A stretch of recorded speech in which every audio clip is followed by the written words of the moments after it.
آج کے خطبہ جمعۃ المبارک میں انشاءاللہ العزیز ہم قربانی کرنے کے احکام ذکر کریں گے۔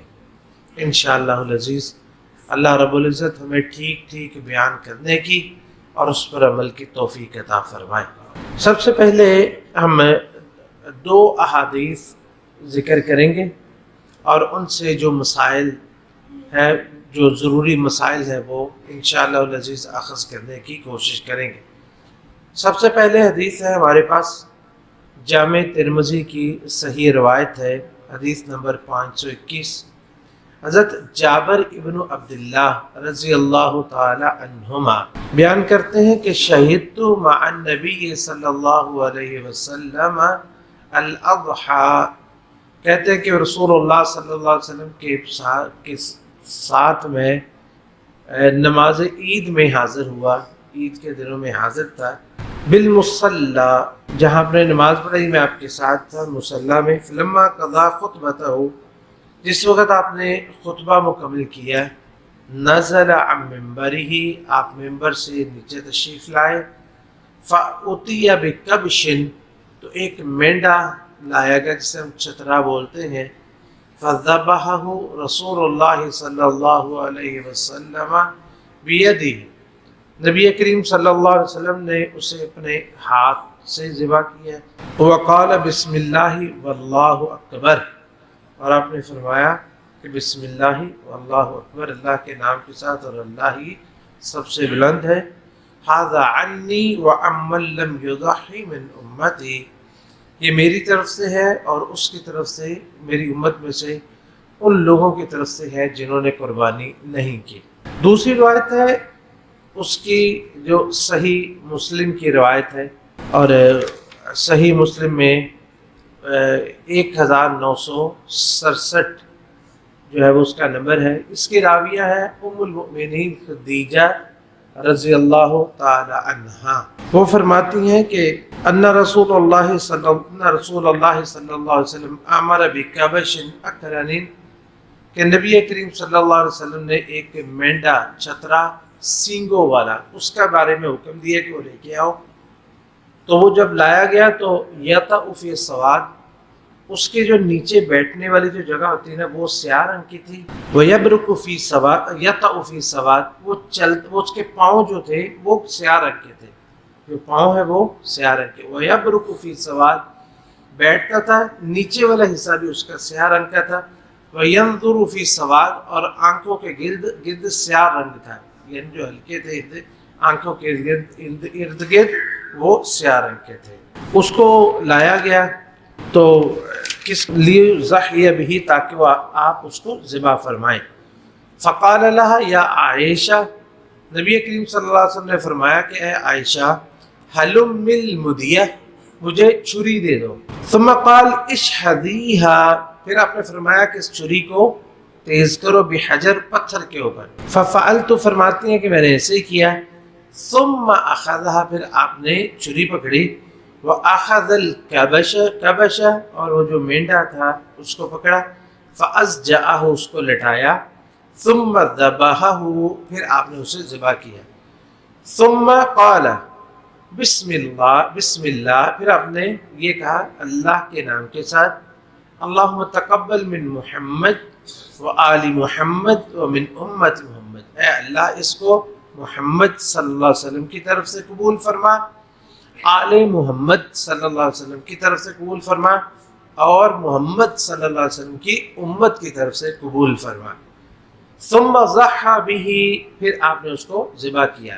اور تیسری روایت انس کی ہے، اس میں فرماتے ہیں کہ وَوَضَعَ رِجْلَهُ عَلَى صَفَاحِهَا، کہ آپ نے اپنا پاؤں جو ہے وہ اس کی گردن کے اوپر رکھا تھا۔ یہ جامع ترمذی کی روایت ہے۔ یہ تین روایات ہمارے سامنے ہیں، یہ تین الگ الگ واقعات ہیں، تو ان سے ہم نے دیکھنا ہے کہ ہمیں کیا کیا ملتا ہے، کون کون سے جو ہے وہ اسباق ہم حاصل ہوتے ہیں، اور کون کون سے سنتیں جو وہ ویسے تو مسائل بے شمار لیکن جو ہماری قربانی کے متعلق ہے۔ نمبر ایک، نبی علیہ السلام نے جابر بن عبداللہ کی روایت جو ہے اس میں ہے کہ آپ نے قربانی کی قربان گاہ میں، قربان گاہ میں وہیں میں منگوا لی تھی قربانی، تو آپ نے کیا کیا، خطبہ اپنے دیا. فلما قضا خطبتہ نزل من منبری، خطبہ دے کے ممبر سے آپ نازل ہوئے. تو اس کا مطلب یہ ہوا کہ آپ نے پہلے نماز پڑھائی ہے اور پھر اس کے بعد خطبہ دیا ہے. پہلے نماز پڑھائی ہے اور پھر خطبہ دیا ہے. تو یہ بات یاد رکھیں کہ یہ ترتیب ہے اصل، کہ پہلے نماز ہے بعد میں خطبہ. یہ بہانہ کہ لوگ بعد میں سنتے نہیں ہیں تو اس وجہ سے ہم شریعت کو نہیں بدل دیں گے، احکام نہیں بدل دیں گے. اور الحمدللہ یہ اللہ کا شکر ہے، ہم نے جب تک دیکھا ہے نا، نماز ہم پڑھاتے عید الاضحیٰ بھی، اور اس کے بعد خطبہ ہوتا ہے، سب لوگ سن کے جاتے ہیں. میں نے کبھی کسی کو اٹھتے ہوئے نہیں دیکھا، حالانکہ اجازت ہے اٹھنے کی، لیکن لوگ سنتے ہیں کیونکہ ان کو کچھ حاصل ہوتا ہے. اگر آپ لوگوں کو کچھ دیں گے تو انشاءاللہ آپ کی بات سنیں گے. تو اس لیے اس سے ہم شریعت نہیں بدلیں گے، پہلے نماز پھر خطبہ، یہ ترتیب ہے. پھر اس کے بعد فَأُتِيَ بِكَبَشٍ، پھر وہ مینڈا لایا گیا تو نبی علیہ السلام نے ذبحہ بیدہ، اپنے ہاتھ سے ذبح کیا. تو یہاں پہ یہ پتہ چلتا ہے کہ قربانی اپنے ہاتھ سے ذبح کرنا یہ مستحب ہے.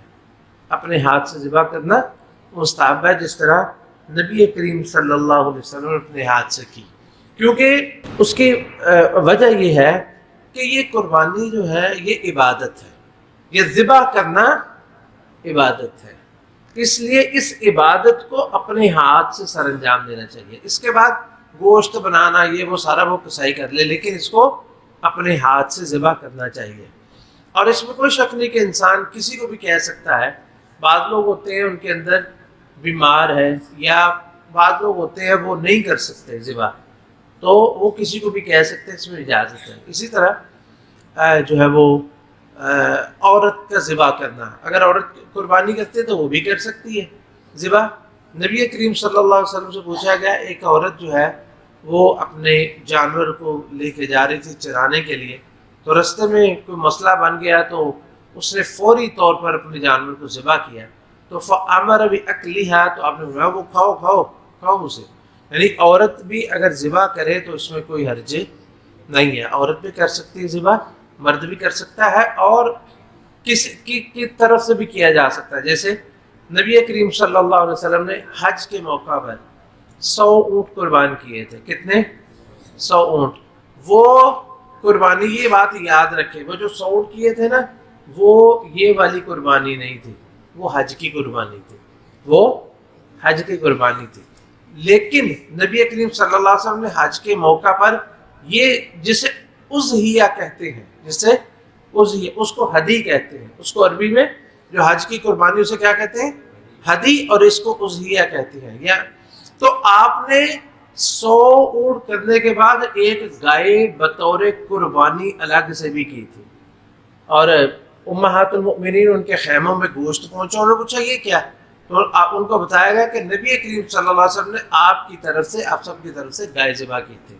تو اس کا مطلب یہ ہے کہ کسی کو بھی بندہ جو ہے وہ توکیل کسی کو دے سکتا، کسی کو بھی ذمہ داری لگا سکتا ہے. اگر خود ذبح نہ کرے تو کسی کو کہہ دے خود ذبح کرے، تو یہ زیادہ بہتر ہے. اس کے بعد وقال بسم اللہ واللہ اکبر، آپ نے فرمایا بسم اللہ واللہ اکبر. بسم اللہ، یہ چونکہ بسم اللہ الگ سے کلمہ بسم اللہ، یعنی اذبح باسم اللہ، میں اللہ کے نام کے ساتھ اس کو ذبح کرتا ہوں. واللہ اکبر، اور اللہ ہی سب سے بڑا ہے، اور اللہ ہی سب سے بڑا ہے، لہذا اسی کے نام پہ ذبح ہوگا. غیر اللہ کے نام پہ ذبح کرنا شرک اکبر ہے. تو پھر آپ نے فرمایا ھذا عنی وعمن لم یضح من امتی، یہ میری طرف سے ہے اور جس نے میری امت میں سے قربانی نہیں کی اس کی طرف سے ہے. تو یہ ایک بڑی مبارک قربانی تھی جو اللہ رب العزت نے اپنی امت کی طرف سے کی ہے، اپنی امت کی طرف سے کی ہے. اب انشاءاللہ العزیز قیامت تک جتنے مسلمان آئیں گے، نبی علیہ السلام نے جنہوں نے قربانی نہیں کی ان کی طرف سے اللہ کے رسول علیہ السلام نے قربانی کر دی. اگلی روایت حضرت عائشہ رضی اللہ عنہ کی، اس میں ہے کہ امر بکبش اقرن، وہ فرماتے ہیں کہ نبی علیہ السلام نے جو مینڈا منگوایا تھا نا، وہ کس طرح کا تھا؟ اقرن تھا، سینگوں والا تھا، سینگوں والا چھترا تھا. اور اس کے ہم نے آپ کو بتایا کہ اس کے پاؤں جو ہیں وہ بھی سیاہ رنگ کے تھے، یعنی سفید تھا لیکن پاؤں سیاہ رنگ کے تھے اور نیچے والا حصہ بھی سیاہ رنگ کا تھا اور آنکھیں بھی سیاہ رنگ کی تھی۔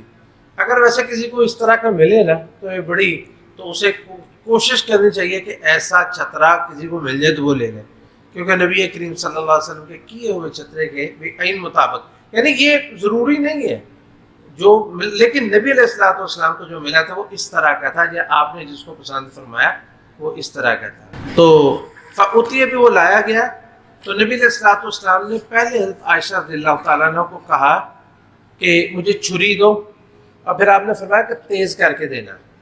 تو یہ ایک مسئلہ بڑا اہم ہے کہ جب آپ نے جانور کو ذبح کرنا ہے نا، تو بعض ہوتے ہیں کہ وہ جانور کو ذبح کرتے ہوئے اس کی اتنی تیاری کرتے ہیں کہ جانور بیچارہ پہلے ہی پریشان ہو جاتا ہے۔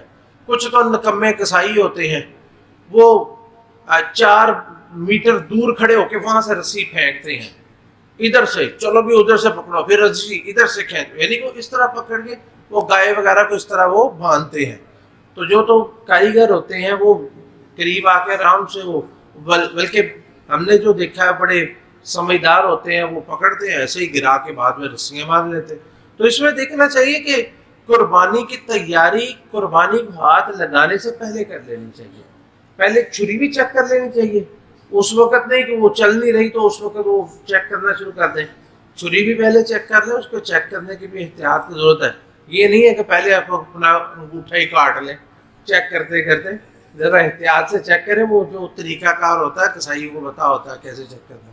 تو بہرحال چھری پہلے چیک کر لیں، اپنی رسیاں اپنا سامان سارا رکھ لیں، اور جانور کو پکڑیں، اس کو گرائیں اور اس کو ذبح کر دیں، اس کو ذبح کر دیں۔ یہ نبی کریم صلی اللہ علیہ وسلم نے فرمایا کہ ان اللہ کتب الاحسان علی کل شیء، ہر چیز میں اللہ نے لکھا ہے کہ وہ احسان کرو، چاہے فَإِذَا قَتَلْتُمْ فَأَحْسِنُوا الْقِتْلَةَ، اگر کسی کو قصاص میں قتل کرنا ہو نا تو اس کو بھی اچھے طریقے سے قتل کرو، بس ایک دفعہ ہی کر کے اس کی گردن اڑا دو، یعنی اس کو تکلیفیں اور اذیتیں دے دے کے مارو، ایسے نہیں کرنا۔ وَإِذَا ذَبَحْتُمْ فَأَحْسِنُوا الذَّبْحَ، جب ذبح کرو تو اچھے طریقے سے ذبح کرو، اور اس کی تفصیل آپ نے یہ بیان فرمائی، وَلْيُحِدْ أَحَدُكُمْ شَفَرَتَهُ، اپنی چھری کو پہلے تیز کر کے رکھو، وَلْيُرِحْ ذَبِيحَتَهُ، اور اپنے ذبیحہ کو راحت دو، یعنی کہ اس کو جلدی سے تیز چھری کے ساتھ ذبح کرو تاکہ جلدی سے اس کی جان نکلے۔ تو پھر تو اس حدیث میں آپ نے فرمایا کہ اس ذبیحہ اس کو پتھر کے اوپر تیز کرو۔ وہ کہتے ہیں کہ میں نے پکڑا، میں نے اسے تیز کیا، پھر آپ کو دیا، ثم اخذها، پھر آپ نے چھری پکڑی، مینڈا پکڑا، فأسجع، اس کو لٹایا، ثم ذبحه، پھر اس کو آپ نے ذبح فرمایا، اور ذبح کرنے کے بعد آپ نے فرمایا بسم اللہ، اللہ کے نام کے ساتھ، اللہم تقبل من محمد و آل محمد و من امت محمد، اے اللہ اس کو قبول فرما محمد صلی اللہ علیہ وسلم، آل محمد کی طرف سے اور امت محمدیہ کی طرف سے۔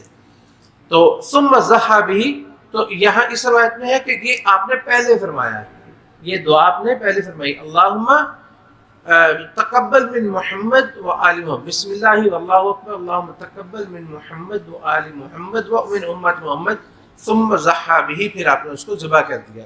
تو اس کا مطلب یہ ہے کہ ذبح کرتے وقت اللہ رب العزت سے قبولیت کی دعا ضرور کرنی چاہیے کہ اللہ اس کو قبول فرما۔ اصل چیز تو یہ ہے نا کہ قبول ہو جائے، تو اس وقت قبول کرنا چاہیے۔ اگر کسی کو عربی الفاظ نہیں آتے، بندہ اپنی زبان میں کہہ سکتا ہے یا اللہ اس کو میری طرف سے، میرے گھر والوں کی طرف سے قبول فرما، میری طرف سے۔ تو اس میں یہ بھی جو ہے وہ ایک ہمارے لیے جو ہے وہ نصیحت ہے کہ ہمیں چاہیے کہ ہم اپنی نیکیوں میں اپنے گھر والوں کو بھی شریک کریں، اپنے بیوی کو، اپنے بچوں کو۔ ایک تو نیکی کا کام خود نماز پڑھتے ہیں، جیسے اللہ نے حکم دیا نا کہ قو انفسکم و اہلیکم نارا، اپنے آپ کو، اپنے گھر والوں کو آگ سے بچاؤ۔ تو اسی طرح ہم نے ذکر کیا تھا جب ناخن وغیرہ کاٹنے کی بات ہے تو ہم اپنے گھر والوں کو بھی روکیں گے ساتھ، کیونکہ وہ اجر میں بھی شامل ہے۔ تو یہاں بھی چونکہ قربانی ہے اس میں سارے شامل ہیں، تو ان کی طرف سے بھی دعا کرنی چاہیے کہ یا اللہ ان کو قبول فرما، اسے قبول فرما ہماری طرف سے، ہمارے گھر والوں کی طرف سے۔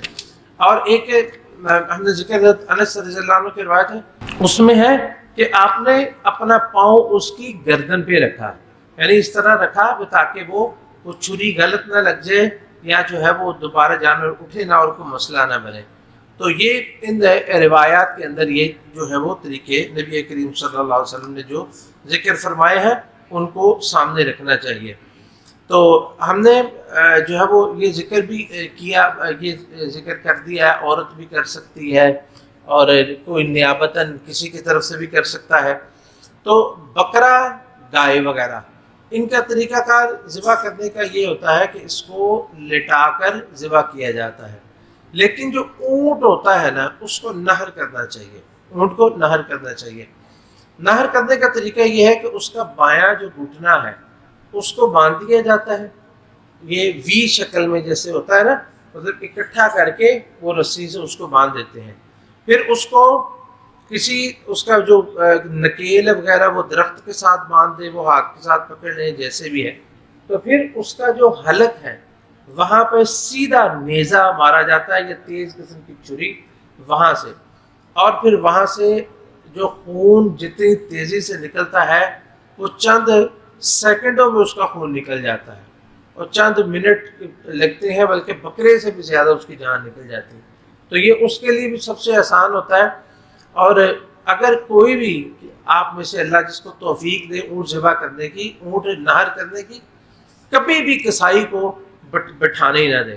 حضرت عبداللہ بن عمر رضی اللہ تعالیٰ عنہما انہوں نے دیکھا کسی شخص کو وہ اونٹ کو بٹھا کے ذبح کر رہا، آپ نے فرمایا ابعثھا، اسے چھوڑو، کھڑا کرو، قیاما مقیدا، ٹانگ باندھو، اس کا ایک جو ہے وہ ٹانگ باندھو اور کھڑے کر کے ہی اس کو نہر کرو۔ سنت محمد صلی اللہ علیہ وسلم، یہ محمد صلی اللہ علیہ وسلم کی سنت ہے۔ اور یہ جو کرتے ہیں کہ اس کی گردن کے اوپر اور چھریاں پھیری جاتے ہیں، تو یہ بھی درست نہیں ہے، بلکہ صرف اسے نہر کرے، اسی سے ہی وہ ذبح ہو جاتا ہے۔ تو یہ تھے اہم مسائل۔ اور اس کے بعد ایک مسئلہ ہوتا ہے اس کا گوشت کی، اس کی تقسیم کا، کتنی دیر کھا سکتے ہیں، کتنی دیر رکھ سکتے ہیں۔ تو دیکھیں اس میں ہمارے لیے نبی کریم صلی اللہ علیہ وسلم کی جو سنت ہے، ابتدائی طور پر ایسا تھا کہ نبی علیہ الصلوۃ والسلام کے پاس عید سے پہلے ایک کچھ لوگ آئے اسلام قبول کرنے کے لیے۔ ان کی حالت اتنی خراب تھی نہ، یعنی ان کے چہروں سے بھوک کے آثار تھے ان کے چہروں پر، اور ان کے لباس جیسے وہ پھٹے ہوئے تھے اور بڑا گندہ حالت میں، لیکن اس حالت میں وہ اسلام قبول کرنے کے لیے آئے۔ نبی کریم صلی اللہ علیہ وسلم نے ان کو دیکھا تو آپ کا دل جو ہے وہ بڑا ہی ملول، بڑا پریشان ہوا۔ تو نبی کریم صلی اللہ علیہ وسلم نے قربانی کا وقت آیا تو آپ نے فرمایا کہ اعلان کر دو کہ کوئی بھی شخص اپنی قربانی کا گوشت 3 دن سے زیادہ اپنے گھر میں نہیں رکھے گا، 3 دن سے زیادہ اپنے گھر میں نہیں رکھے گا۔ اچھا وہ کیا کرے گا پھر؟ وہ کھائے گا، کتنا کھائے گا؟ باقی کیا کرے گا؟ صدقہ کرے گا۔ مطلب یہ کہ ان کو دے کے ان کی بھوک مٹنی چاہیے، ان کی بھوک مٹنی چاہیے۔ تو آپ نے پھر ان کو کہا، پھر آپ سے ایک دفعہ پھر وہ وقت گزر گیا، اللہ تعالیٰ نے آسانی فرما دی، پھر آپ سے ایک دفعہ پوچھا گیا کہ آپ نے اس طرح منع کیا تھا کہ 3 دن سے زیادہ گوشت نہیں رکھنا یا کھانا نہیں ہے، تو آپ نے فرمایا کہ وہ سختی کے دن تھے اس لیے ہم نے ایسے کہا تھا۔ پھر ہم نے فرمایا کلو وَأَطْعِمُوا وَادَّخِرُوا، کھاؤ بھی، کھلاؤ بھی، اور اس کو ذخیرہ بھی کر لو بے شک اس وقت، یعنی کھاؤ بھی کھلاؤ بھی، یعنی خود کھاؤ اور کھلاؤ، مطلب کسی کو دو، کھانے کے لیے دو، پکا کے دے دو، کچا دے دو، کسی کو کھلاؤ، جو مستحقین ہے، اعزاء ہے، اقارب ہے، دوست احباب، ان کو دو۔ وَادَّخِرُوا، اور اس کو ذخیرہ بھی کر سکتے ہیں۔ تو اس کا ذخیرہ کرنے کا طریقہ یہ ہوتا تھا، گوشت کو خشک کرتے تھے، گوشت کو دھوپ میں خشک کرتے تھے۔ ہم نے ویسے اپنے بچپن میں دیکھا ہوا ہے گوشت اور قیمہ خشک کرتے ہوئے، لیکن پھر وہ فریزر، فریج وغیرہ لوگوں کے پاس بڑی آسانی سے دستیاب ہوئے تو وہ اسی طرح رکھ لیے جاتے ہیں۔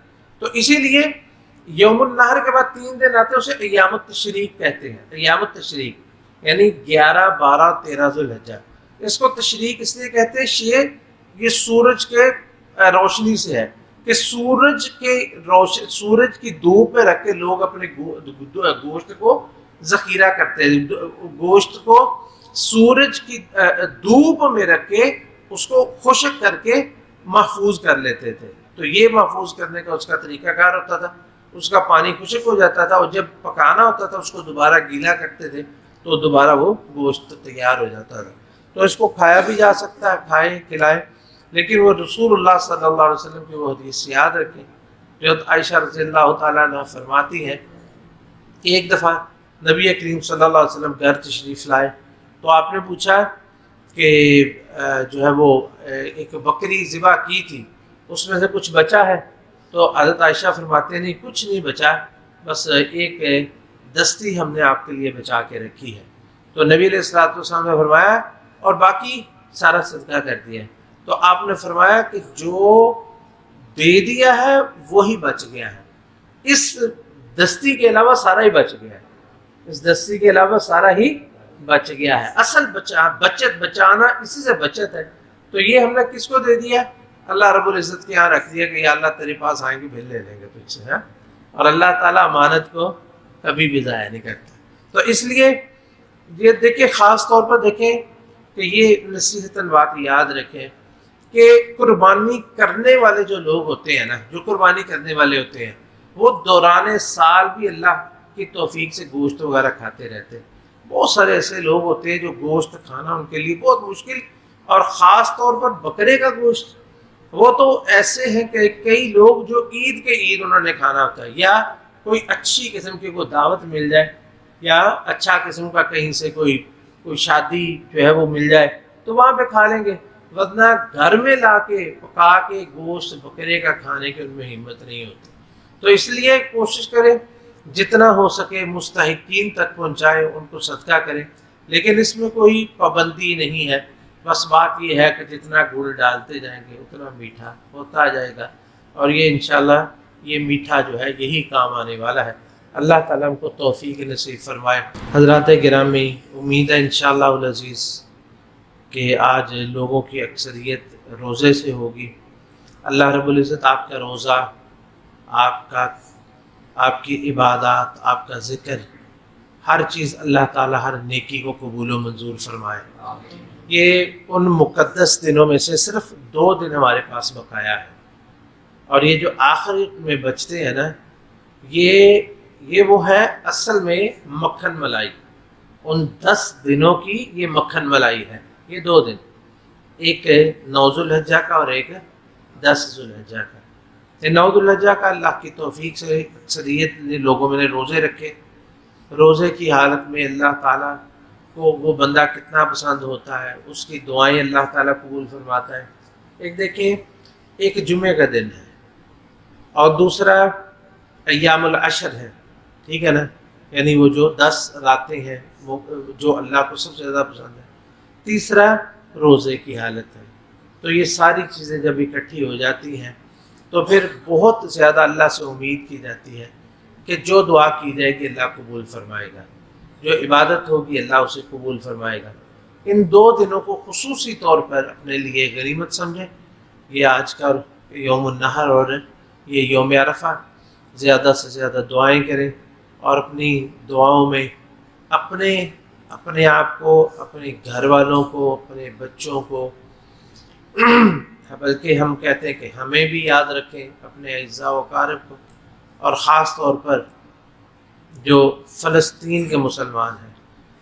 اس وقت امت اتنی بے بس ہے، ساری امت نہیں، بہرحال اکثریت جیسے ہم اور آپ لوگ ہیں، سوائے اس وقت ہم ان دعا کے لیے کچھ نہیں کر سکتے. دعائیں ان کے لیے کر سکتے ہیں تو وہ خلوص نیت کے ساتھ کرنی چاہیے کہ اللہ تعالیٰ ان کی مشکلات کو آسان فرمائے، اللہ تعالیٰ ان کے شہداء کو قبول و منظور فرمائے، ان کے زخمیوں کو اللہ صحت تندرستی عطا فرمائے، ان کے بھوکوں کو جو بھوکے اور پیاسے ہیں اللہ ان کی بھوک اور پیاس کو دور کرے، اور اللہ تعالیٰ ان کے دشمنوں کو تباہ و برباد فرمائے. ان یہود کو اللہ ان کی نسل ختم فرما دے، ان کے بچے چھوٹے بڑے اللہ سب پر ایسا قحط نازل فرما جیسے تو نے یوسف علیہ السلام کی قوم پہ نازل کیا تھا. اللہ ان کو ایسے ہلاک کر دے جس طرح عاد اور سمود کو ہلاک کیا تھا۔